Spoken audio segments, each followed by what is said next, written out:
Hey everyone, welcome back. I'm Emma, and I am absolutely thrilled you're tuning in today. If you've ever found yourself staring blankly at a Japanese train schedule, or maybe you've tried to book a hotel and just felt completely overwhelmed by all the numbers, believe me, you are in the exact right place. Today's explainer is basically your ultimate survival toolkit. We're going to take all that confusing Japanese time and calendar vocabulary and just totally demystify it for you. And honestly, by the end of this, you aren't just going to memorize a list of words, you're actually going to understand the underlying patterns. So let's jump in. So here's our game plan for today. We'll start off with mastering the clock, specifically the hours. Then we'll move into navigating the minutes, counting days of the month, months of the year, and finally wrap it up with asking essential time questions. All right, first up on the docket, mastering the clock, focusing on the hours. Knowing how to tell the hour is pretty much a non-negotiable survival skill in Japan. Whether you're trying to catch the Shinkansen, meeting up with a friend, or honestly just sitting down for your N5 listening comprehension test, this is the foundational stuff. And to do this, we need our core building block. I really want you to burn this kanji into your memory. It's pronounced ji. And whenever you attach ji to a number, you're literally just saying a clock. So 1 o'clock is simply ichiji, 2 o'clock, niji. Sounds totally straightforward, right? But of course, Japanese counters always have a couple little tricks up their sleeves. Okay, so this is where things get interesting. Most of the numbers behave exactly the way you'd expect them to, but we need to talk about 3 specific troublemakers: 4 o'clock, 7 o'clock, and 9 o'clock. For 4 o'clock, you actually do not say yonji. You drop the N completely and just say yoji. For 7 o'clock, it's not nanaji, it's shichiji. And for 9 o'clock, instead of the usual kyuji, it gets shortened to kuji. I'd highly recommend practicing these out loud with me right now. Yoji, shichiji, kuji.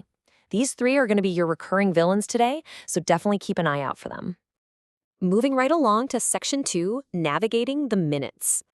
Look, I'll be totally honest with you here. Minute counters are notoriously frustrating when you're first starting out. But I promise they actually follow a remarkably logical phonetic rule.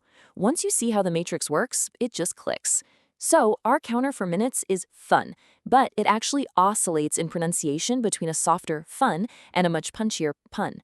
And the version you use is entirely dependent on the sound of the number that comes right before it. This rule is absolutely brilliant once you get it. In Japanese, when the numbers 1, 6, 8, and 10 collide with counters starting with an F or P sound, a sound change takes place. It's technically called gemination. Visually, it's written with a small tsu character, but vocally, it acts like a tiny micro-pause. It's a little catch in your throat that doubles the consonant. So instead of saying something clunky like itchy fun, you double that P to make it nice and punchy. Let's actually walk through these together, and I'm going to deliberately slow my pacing down so you can really hear that double consonant. Take number 1, ippun. Do you hear that tiny pause? Ippun. Now for 2, it's the standard ni-fun.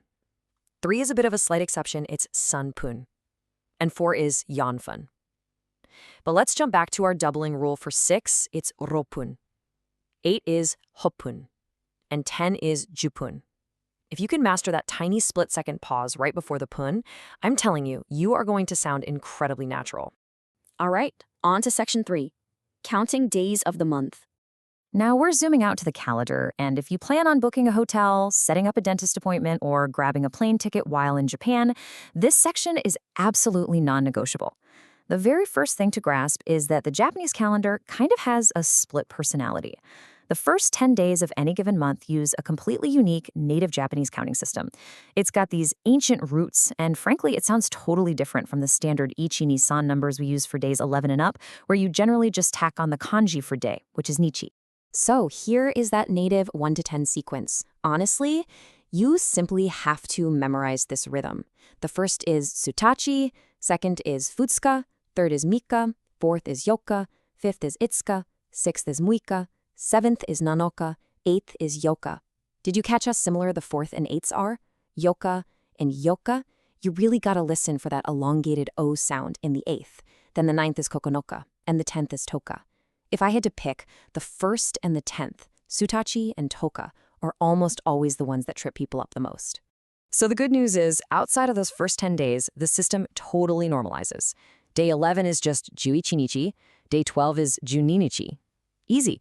But Wait, there are two major exceptions that pop up later in the month that you absolutely have to lock in. The 14th reverts back to that native counting style, becoming yoka. And then the 20th, it is a completely unique word all on its own, hatachi. What's super interesting about hatachi is that it's the exact same word used when a person turns 20 years old.